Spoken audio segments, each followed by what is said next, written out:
Welcome to the Tuesday edition of the HGP Nightly News Sportscast, and I'm Sean Embrock taking you through the stories for this Tuesday edition. We begin by telling you that sports directors from French Guiana, Suriname, and Guyana will see the runoff of the Inter-Guyana Games scheduled for October in Guyana. We have the details in this story. Okay, preparation for the hosting of the Inter-Guyana Games is well apace. Very productive. In fact, just yesterday we concluded 9 meetings with the 7 disciplines that will be participating in those games, as well as the persons to provide food, etc., etc.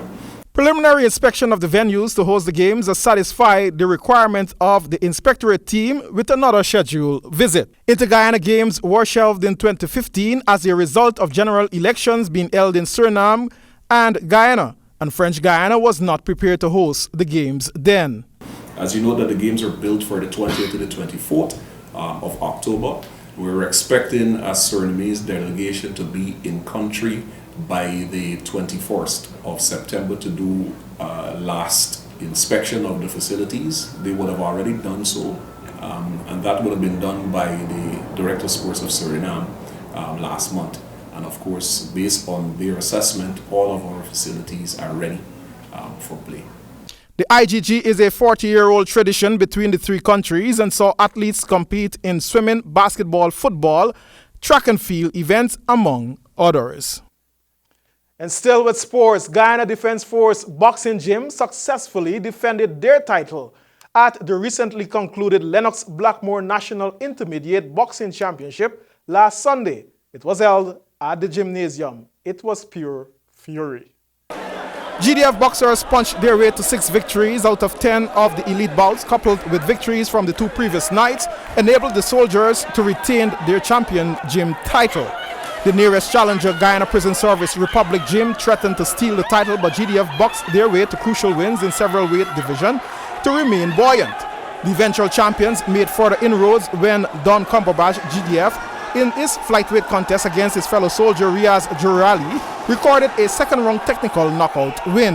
It was the 3rd fight of the elite category that saw a change in fortunes for the soldier as Kensley pounded out a points decision win against Courtney Lynch, GDF. Julius Kensley was named Best Boxer. In rugby now, the Guyana National Ruggers intensified training ahead of their Mexico World Cup qualifier match in Mexico. HGP Sports was at the National Park and filed this report. More than 30 ruggers were engaged in practice session on Saturday last September 10 at the National Park as part of encampment for their upcoming Mexico encounter in Mexico. President of the Guyana Rugby Football Union, GRFU, Peter Green, shared some insights on the Green Machine. The Green Machine, well, the Green Machine, as we've known for quite a long time, we have a lot of heart. But I will tell you that even I am getting worried now, because how long can we keep going? Because we cannot keep scratching around looking for money.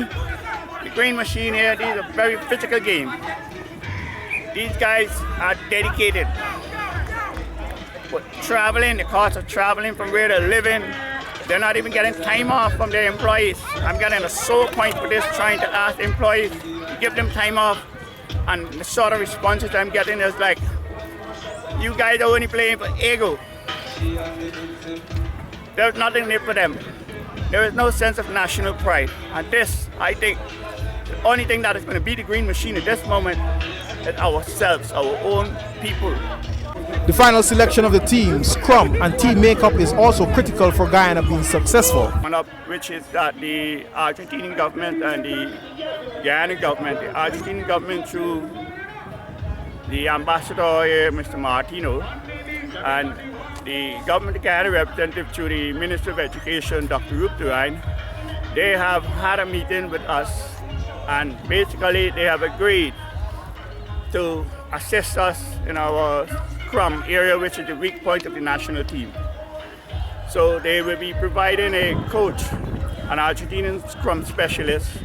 He's actually was a member of the last World Rugby 4 years ago, and he coaches the under 21 Pumas. So he's coming to assist us with the scrum arrangements for our team, which is our weakness at the moment. The coach explains Guyana's experience playing at an higher altitude and the possible outcome. Long real smooth right now because we now got all the players coming in. The only players missing right now is some of the foreigners, some of them down in Trinidad, and we got at least one player down in that joining us from the States. So, but work is starting to smooth out and we started to really package off the stuff that we're doing. Well, the most thing we could do is really try and see how we could up our fitness, see how we could open up the stamina of these guys a little bit more. Because going is always, trouble in studying that you got to go to somewhere where you're too comfortable and going there at a high altitude, we're not accustomed to playing at the height, But we got one little thing that going for us is that we played there before, although it's not. I think this ground that we're playing at is a little higher than the ground we played at before. So we just got to try and see how early we could adjust and adapt to the system out there. The final team will be selected in the coming weeks to travel to Mexico. The GRFU is still short by $3 million Guyana dollars to offset all expenses for the 26-member team traveling to Mexico. Cricket news. Police Sports Club earned a massive victory against Diplomat in the last round of play in the Georgetown Cricket Association New Building Society sponsored 2nd Division 40-over tournament thanks to a Kevin Leach century. Calvin with the details. Kelvin Leach blasted 4 fours and 15 sixes in a blazing unbeaten 128 and shared in an unfinished 205 fourth-wicket partnership with Kevin Leacock 48 as Police gunned down the Diplomats to register an emphatic 156-run victory at the Eve Leary ground on Sunday in a rain-hit GCA's NBS 40-over 2nd Division cricket encounter. Leach and Leacock, who reached the boundary 4 times and cleared it once, helped the lawmen to 239 for 4 from 25 overs, before Vishal Jaigobin's 4 for 14 from 4.3 overs and Stefan Harris 4 for 28 from 5 overs conspired to rout Diplomats for 83 in 20.3 overs. Diplomats invited Police to bat in a game reduced to 25 overs and quickly justified their decision by launching an early ambush for the Cubs to leave them on 34 for 4 in 7 overs. Leach and Leacock came out with all guns blazing to stage some brutal reinforcements for the policemen to stage Operation Rebuild before Jaigobin Harris provided excellent backup with the ball. Leach 1 for 13 lent support as the Diplomats were kept in shackles.